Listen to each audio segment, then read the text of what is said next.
qui aura lié ces points, ceux qui paient na Dubaï, ceux qui paient wapi, yé. Ya, invitation les padres, beau pe sanga, non, que de rotike là. Invitation Blaise Boula, beau pe sanga, que de rotike. Faites écoute, yawala, to yebi kutu, héritier, soyons sincères, toi tu n'as pas besoin de l'invitation. Toi tu fais partie de la famille. Yo wata, ou c'est une invitation te. Bateau, on mérite une invitation, ça va Kofi, ba Ferré, et ba Dolph Dominguez, ba Blaise Boula, tu yebete bagoyate, musique ezaka mystique.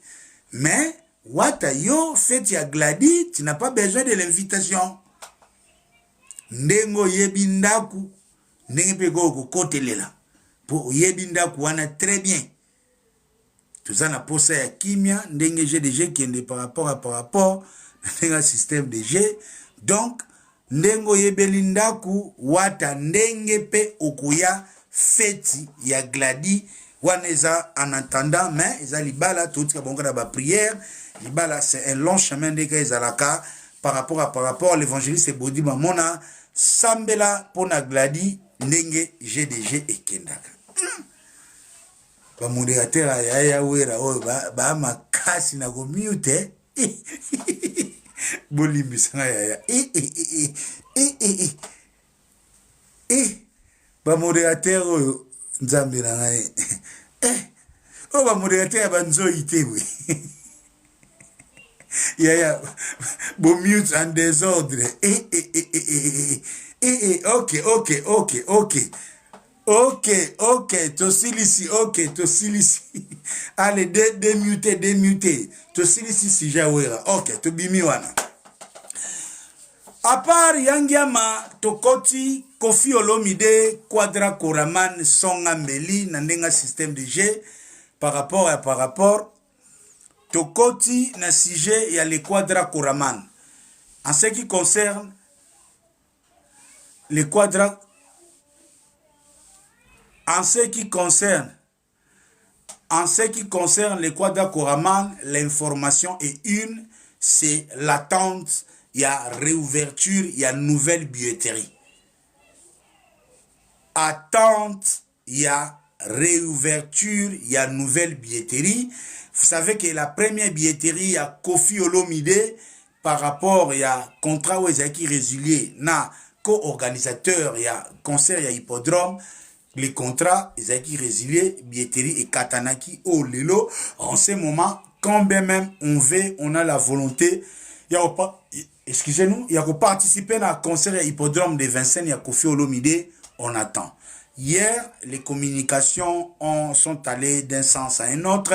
Il y a peut-être aussi notre estimé confrère, l'excellent Yves Kambala, qui a dit à l'opinion que visé Zouami, que dans 48 heures, le problème sera résolu. Aujourd'hui, c'est 24 heures. Demain, ça sera 48 heures ou peut-être aussi après-demain. Mais ce qui est sûr, dans un avenir proche, et alors, dans un avenir proche, toutes les sources concordantes sont en train d'indiquer que la réouverture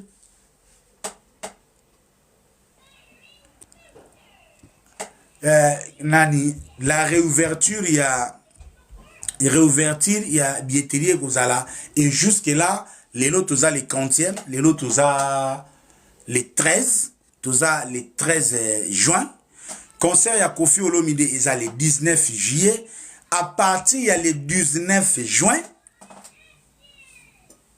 et koma mabe ceux qui réouverture parce que en termes il y a tout le banini, il y a sensibilisation na promotion ils ont un peu affecté parce que télémi il faut aussi redoubler les efforts les 1 mois ou et quelques jours ceux qui ouverture bien salami et à la vraiment course à la réussite de ces grands événements parce que importance il y a concert il y a hippodrome oyo Ezali, d'abord que c'est un grand de la musique congolaise, une légende vivante.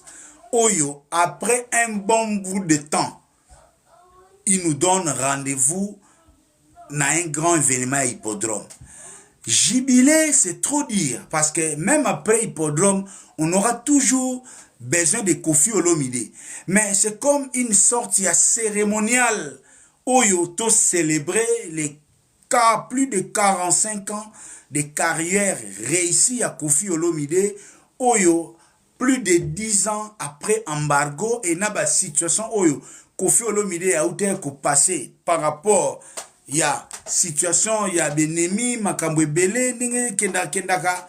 Donc c'est vraiment l'hippodrome.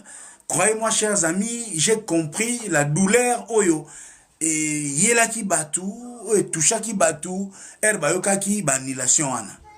Donc et ça là vraiment kitoko na elengi le 19 to kutana autour de ces grands concerts et ça a une réussite. Donc ya mbozomona même l'essentiel ya batu ndenge bazawana bazo tout le monde ou apena responsable a traité dossier à hippodrome avec responsabilité et surtout objectivité. Responsabilité et surtout objectivité kaka ndenge GDG et Kendaka par rapport na ndenge ya système de G. Donc oh les affaires Bakali ou tout ça et ça pour nga et ça ba distraction. Makambu yaba Bakali chers amis, c'est vrai, et ça ba distraction. Mais au même temps sur le plan communicationnel, ils ont la sensibilité. Parce que la communication, on joue sur quoi? On joue sur nini weza na opinion abatu. Oyo eza na opinion, c'est pas forcément la vérité. C'est pas forcément la réalité. Et l'opinion aujourd'hui, je ne sais pas si on a déjà manipulé, on a déjà géré par des acteurs oyo bazo contribuer à la communication ya ba artiste.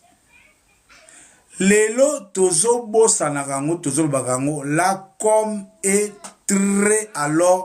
trop important pour tout le monde. Yango bozo mona même sur le plan politique. Comme on a même sortie médiatique, il y a Jean-Pierre Bemba.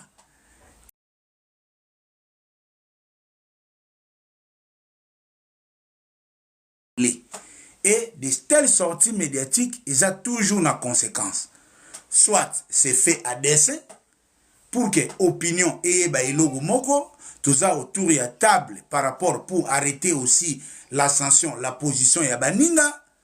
Donc, batu oyo balobaka, baza toujours na rôle moko par rapport. Quid ya Bakali et de la communication de Sandra Kazadi. C'est vrai, tolobaka na communication, batu o balobelaka ba artiste.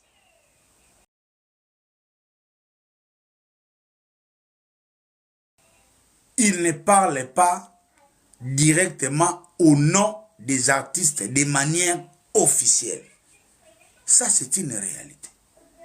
Tonton promo, so nazo loba, ngam na loba.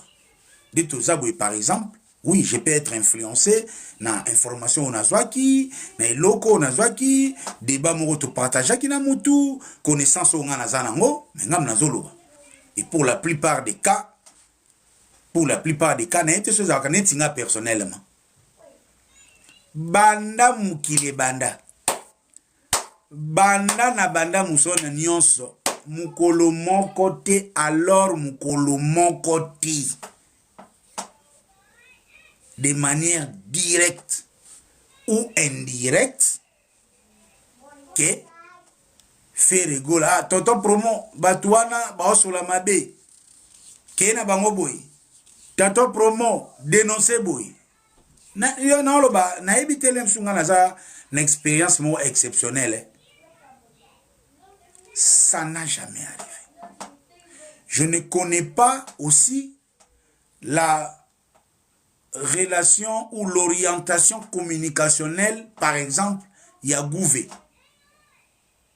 Je ne connais pas l'orientation personnelle ya gouve et utaka wapi ezaka alimenté na nini et puis matière ezaka wapi. Mais c'est vrai, nous recevons des informations de nazabouye sur na une information ya Koffi Olomide na ko relayer sur na ya Wera ya Fere tout ça na koki ko relayer. Na likambu ya les aventures de Bakali, la communication de Gouve et la réaction de Sandra Kazadi, faut retenir, il faut clarifier, pas retenir, clarifier 3 choses. Avant d'apprécier responsabilité, il y a un leader par rapport à la communication, il y a communicateur ou il y a favorable naïe. 1.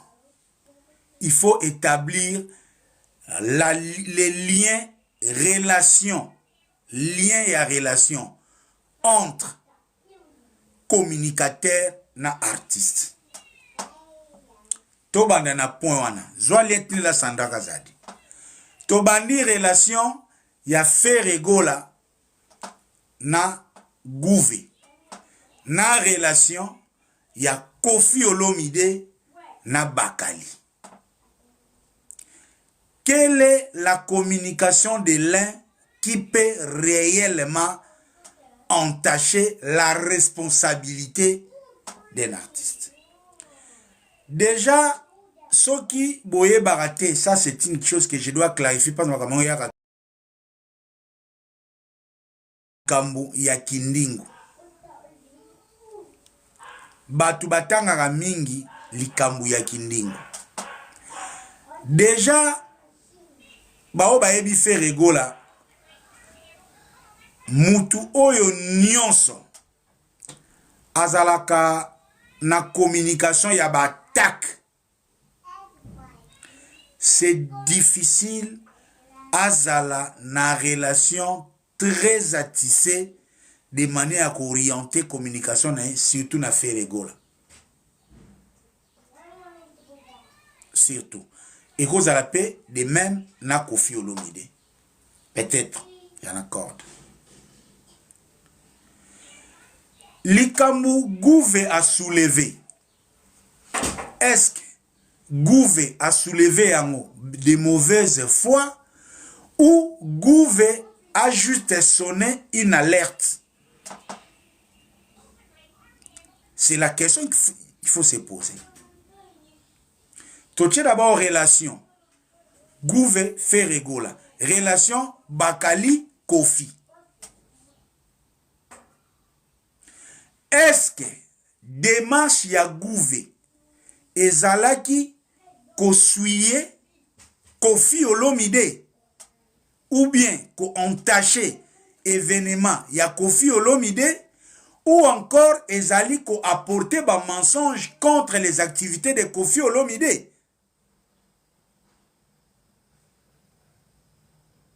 Le contenu au lelo Sandra Kazadi bimiseli ba français. Est-ce que Gouve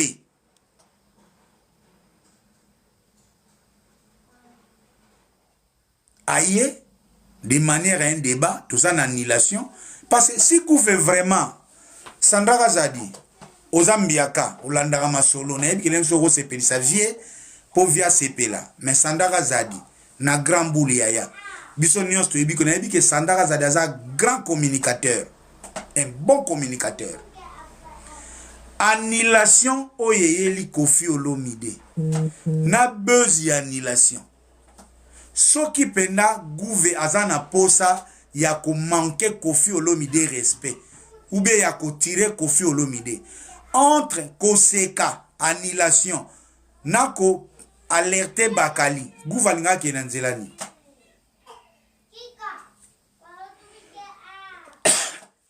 Donc Sandra Kazadi peut-être n'a eu lecture na yote, mais ici nous avons eu 2 communications. Communication ya Bakali et Zali, il fait sa communication pour l'intérêt de Fally Ipupa et pour l'intérêt de Héritier Watanabe. Bakali aujourd'hui fait sa communication contre Ferré, ce n'est même pas l'intérêt de Kofi Olomide. C'est pour l'intérêt de l'héritier Watanabe, pour l'intérêt de Fali. Pour l'héritier, pour l'intérêt, il y a héritier Eza, Kuna Bango Basalaki na Maribel, le rôle a échoué, Bango Bakali Bayaka na héritier na Bruxelles, Basalaka Mpiaka, et pour na Kosepelisa héritier, et monake, oh Basalaka pa na ye, Eza bien, donc il faut ayako attaquer ING Arena. En emportant des informations mensongères, na ebite so Sandra Kazadi. Yo osa d'accord que Ferré a salaki 7000 personnes. Cette configuration à 7000, il n'a accueilli que 5500. Wana mwana roi, mutu azoye bisa biso. Azoye bisa ba kofifilte, mais azoye bisa monde entier. Mwana roi. Aye koye bisa biso que, contrairement à tout ce que nous avons vu, contrairement à la communication, il y a prod, oh, nyonso, nanini sans rideau. Mais Sandra Kazadi, Bakali Mwana Roi, aye koye bisa biso, que Ferré, c'est 7000, configuration 5000. Na makelele ya musique, Sandra Kazadi oza na tina Rolanda ngote, etali na ngope Kofi Olomide te. Mais, na ndenge ya polémique, tout le monde sait que Bakali azosala ngo pona intérêt ya frère na ye na ndenge ya Bukila Lokondo Fali na ndenge pe ya Bakali na héritier na mukolo héritier za vie ya Bakali to petine Bakali na héritier na mukolo bon asala ngo na compte ya pire ce qui peut pire vie ce qui peut pire nani to yebite po ndenge aliaka wana sikoyo Gouve oyo a defendaka Ferré aye ko sonne sonnette d'alarme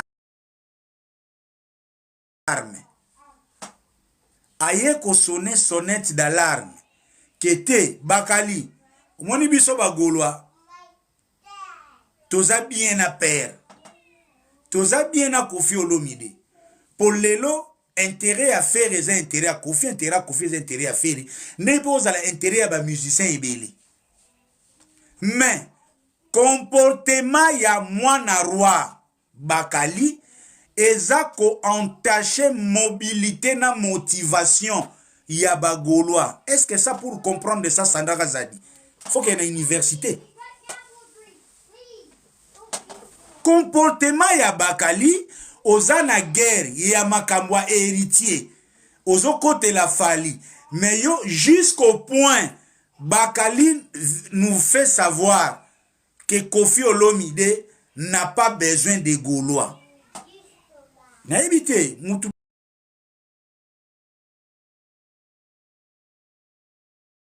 pas mikokaka na ye ngape na koya koloba te ke po hippodrome simba il faut ba Gaulois bazala non. Moi, je ne peux pas voir les histoires dans ce sens-là. Et puis, dans le barango, Moutou a empêché le lot hippodrome le kababe azati. Parce que Kofi a une légende, Kofi a une œuvre, Kofi a na poto kala. Les restes des musiques, ça fait aussi bien d'être au monaka, les musiques, comment on a invité, les arabes alliances, comment on a featuring, fait la yembaga bien, Kofi a yembaga bien.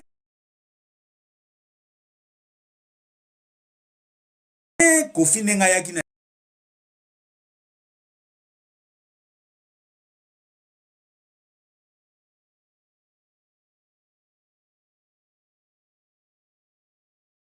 même la communication de Kofi Olomide. Ce que Sandra Kazadi. Na gouverneur azo alerté Bakali. Que keba communication na yo ozo linga od banda ko décourager ba Gaulois. Na Bakali oyo. Kofi azoloba jour wana vraiment fait razana pour cette invitation te. Jour wana vraiment azo zela ba Gaulois boya mobondo. Mais Bakali aye ko contredire Kofi. Est-ce que Sandra Kazadi ozo mona note que Bakali azo contredire Kofi Olomide? Avant biso batomte mama beto ya. Yo moko pena Sandra Kazadi lero vandi. Ozo mona na ote que Bakali azo contredire communication Kofi Olomide. Et il fait ça pendant une période sensible. Tozozela billetterie ezonga. Tozozela tant o etikali que tout le monde mouille les maillots parce que réussite ezalaka tout le monde. Na bureau val, na Kofifil, na Kofiette, basangana la main dans la main, na ba mourir à bonne musique, ba ivoirien, bato nyonso bayaka, o bayaka, bacha de manière et réussir. Quand on sait que mutu oyo fali oyo bakali azo kote la, alingi na ye te Kofi abeta na hippodrome, Sandra Kazadi, bakali oyo zo kote la, azo défendre Fali na bino. Naebi que Fali c'est le bien-aimé du quartier la tête peut-être. Naebi que Sandra Kazadi Fali bozalaka bien les razana na quartier la tête peut-être.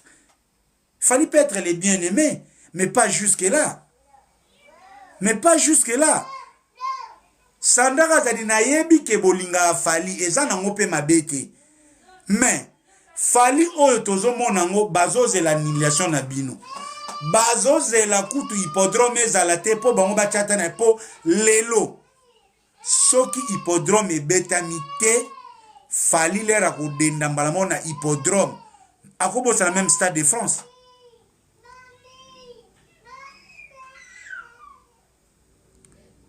Et là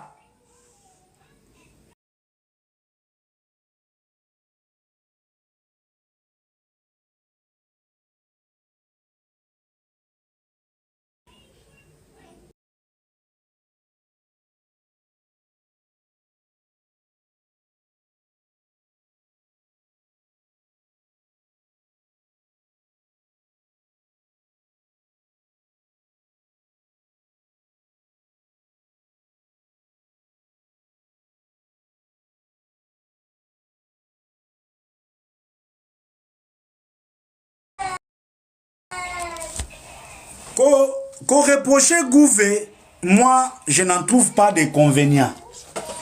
Mais ça aurait été plus sage pour Sandra Kazadi au bandape qu'on condamner attitude il y a Bakali si et seulement si vous aussi vous considérez faire égola. Parce que le autre comme banga ba relation ya mbebo. Pour nettre Sandra Kazadi vraiment Kofi na nebla pas veut zalaka bien parce que ngana yebi parmi bateau yo basala rapprochement aussi ba facilita rapprochement ya ferré na Kofi za Sandra Kazadi. Donc lui-même Sandra Kazadi, il est le père, il est parmi les pionniers ya rapprochement ya ferré na Kofi. Mais si quelqu'un comportement yango tozolo bana ba contrat ya promotion muto sala mutu contrat akosa la eloko te ko baby sa image ya mukolo concert yango comme na ba contrat faire sala ki yango wera pas sala yango même na concert ya we na contrat wera poni ngana cheba moderateur parce que naza lié na contrat nakosa la live ya wera te esika bazo finga wera kosa même na bon sens mbongo soko zimbonga batate za ibila te za muki faut ça na logique. Donc, Bakali est tenu comme communicateur d'utiliser son intelligence pour ne pas mettre l'image de Kofi Olomide Namabe. C'est simple à comprendre. Ali mbongo ya wata. Azo se la bandeko na ye bato Fali. Soki aye attirer Gaulois. Gouve aye a répliqué par rapport à nenge ozoya na makamba hippodrome. Bon, c'est vrai, peut-être combo ya Kofi, nenge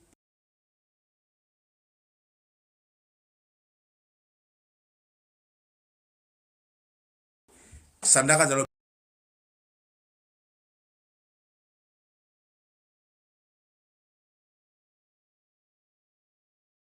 Baké, l'aime sous Gouvé, il a manqué des mots appropriés pour nous prononcer. Ça aussi, ça peut être une question.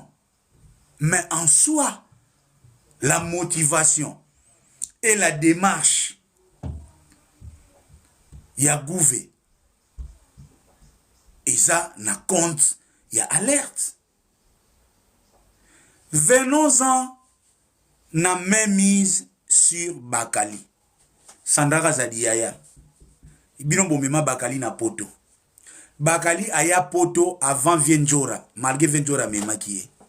Lelo Bakali soki kaka bo futi ete 1 mois 2 mois eko ganga na TV. Lorsque ale kaka leka ganga ka ba futi ete bo benga ka mbang bo résoudre. Kalate awa Kofi asalaka soki communicateur mo kaka cadeau Bakali asiliki po bo calmer Bakali bo sombela ka voiture te. Est-ce que mutwa bongo soki azo sale logo oyo gouva moni eza na limite na ete akwa interpeller nani? Tout ça ba free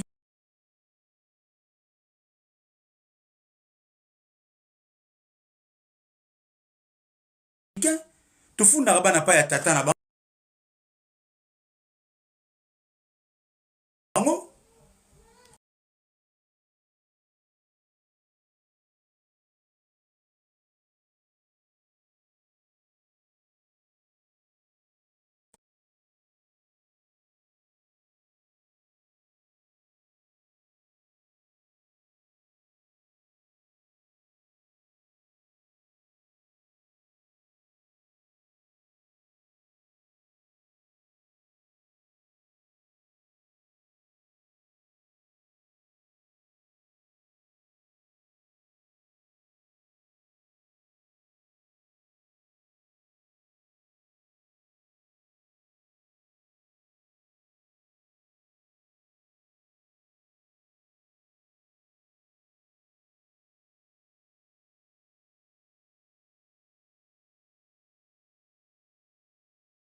feza ya kufinga ya kuswana fonene ya na eraza adiembela kaka faza na era soit faza la na mutu donc ye moko aza déjà satonge na nenga communication Bakali aza satonge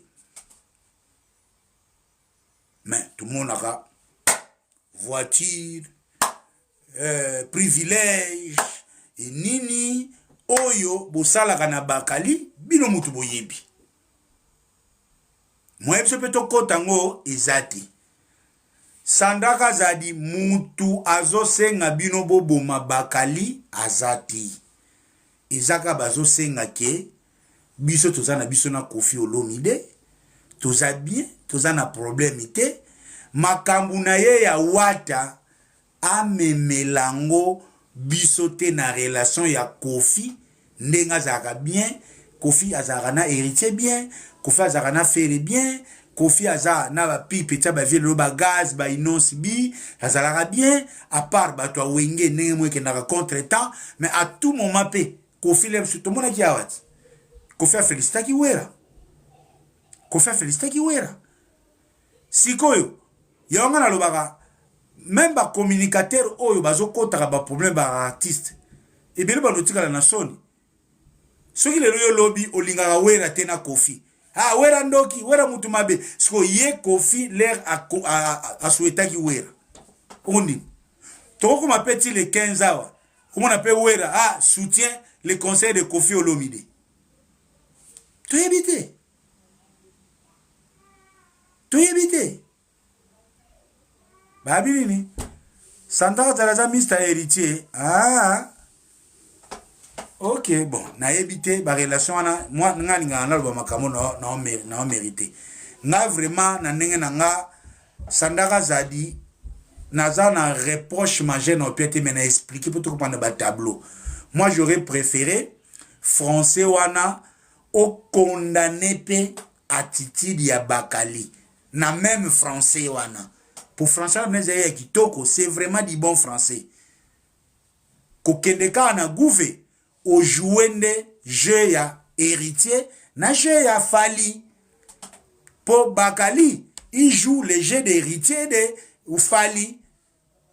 Donc Sandara Zadi en condamnant gouvé au acte tacitement que oui, Bakali fa kendara bongo, fa senza fa kosa makam par rapport. Pour le reste, ils en ont ma musique, ndenge j'ai les zalaka, Kofi Olomide ni prêtre son ambeli, il est au-dessus au-dessus de la mêlée ndenge zalaka. Mais pour le reste, on est ensemble, c'est la famille. Bisope toye kolobaka po Sandara Zadi koloba po ba makambo e koma tokoka suko sola on a ba téléphone té et comment na ba sensibilité ba position ya batu ba nina batu ndenge zalaka par rapport bolimsa musupa ba falo benga Sandara Zadi na wana pa obenga ye a mutu nanga tukenda pe moi bien kufelité mais j'espère que on est na cadre strictement il y a problème par rapport à communication ndenge makambo kendela par rapport na ndenge ya système de jeu. Pona wana toleki na biso malembe tukwendila na ndenge ya système de jeu. Na yebi ke tutungoi zana nabi nani sinon tu commences vraiment à exagérer. Ndeko nanga binoko seke pena beaucoup mina ko loka pour o Bakali azo sala bino bozo sepela nango donc Sandara Zadi a condamné Gouvé à côté la Bakali alingana ya ko côté la Sandara Zadi na Bakali boni boyeko soki wana des exagérations vraiment considérez-les comme vous considérez mais nous on est vrai, moi je suis vrai, Turandali Kambouchiste. On est vrai, on est dans la communication. Ce que Zaki Likambu, Fali na héritier te, tout ça dans contexte normal. Bakali azo défendre Kofi na ndenge na ye, Gouvé a tengami, na linga na ya pe ko condamner Gouvé. Mais tout ça dans contexte, azo sala makambo a Fali na makambo a héritier. Alors nous ya na makambo a Kofi. Tiens. Ce que ça piège bazo tinda ye po alliance ya Kofi ebe bana fere kinia. Tokozala wana tokovanda wana d'ailleurs kutungana Kofi ezala bien ezala mabe Kofi Olomide reste cet artiste qui mérite toujours son respect awa na ye na pesi toli ya pete na Sandara Zadi ce que c'est pelisi yote libre à toi mais ta pesi par rapport ya Sandara Zadi bimaki publiquement ngape na ye publiquement je ne suis pas contraint d'écrire na ye to solo liango awa na likambu to chena mesa batu bazo yoka yo ngana ye kokota o sugi nini boy. Moi je suis au-delà de ces considérations. Ils ont déjà ces considérations. Lelo Kofi Olomide na fere baza bien. Lobi pe Kofi Akoma bien na Fali. Mutuloko langa. Moi ça me dérange en rien Kofi Akoma bien na Fali. Ils ont intérêt à musique. So par exemple atal na hippodrome. Kofi a bengsi Fali. Ou ce qu'il fallait à longoli muté un bébé yokani na baon aye. Ba beti ba yembi nini bu. Oh, mais biso tozu matière. Tala, au moni bino elo bo confondaga hein. Net quelqu'un comme moi je n'ai rien à perdre. Actualité tout ndenge go yela ngana ko bénéficier toujours. Différence ndeza eloko eza promotion. Nako ke na on est mais eza actualité. Oh, et ma bête Ce qui le loi ta sandaka za lokuso za rasoué que bozala bien mieux na fali et c'est bien. Na ko pekisa ngote et puis na ko sa na ko boya pété fali bazala bien na Kofi. Ce qui le loi par exemple Bakali nem susu sana ozoka mwa gu fali azokote la Bakali azokote la fali azombré relation so solo moi bien et ça peut m'abêter.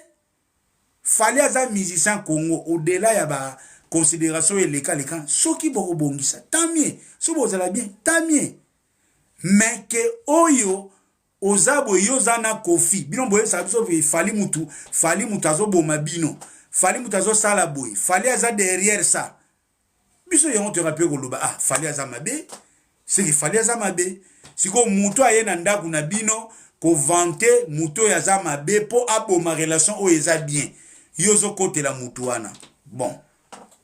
À moins que ça l'engane, nous ne comprendre bien, mais pour le reste, wana eza makamka nenge zalaka Gisèle Tati Mama Versace Moté Magique le Winner Pascal Chioka l'inoxydable et Dobila Nkelele ya forme Fefele la Mukonda Bassan Salvador Serge Louki yo yebine chapin di plein de grâce fiston yoka mon ami d'enfance Mami Sita na Birmingham tokuta na ndule ya redi ya Miss le 12 juin na barki tuzana kitoko Dems de Mukalinga ndenge je déjà kendaka par rapport to kende kitoko Moïse makasi letana zwana nu mai tozoko tatanzo tokota dernière partie ya balulage ani